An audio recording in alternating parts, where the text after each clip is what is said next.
Valerie, what's this thing you wanted to show me? Oh, this? It's the Kat Kim show now with a light board. Did you make this?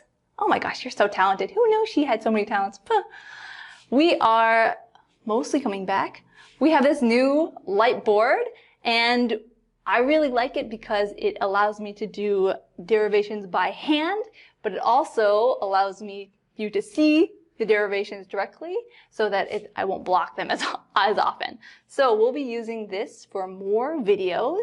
It's pretty fun because we can do some equations and math here, and you can see them hopefully, and we'll be able to derive different equations so you can see them, and it's like a whiteboard, but you can see all of the whiteboard through in the middle of me. So I'm really excited to do some more videos with this because I like deriving by hand more than online doing the PowerPoint style. So we'll be bringing you some more videos here, trying to figure out the lighting. It'll work out.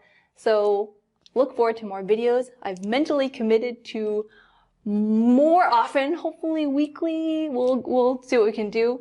Videos. So look forward to more of those. So see you then.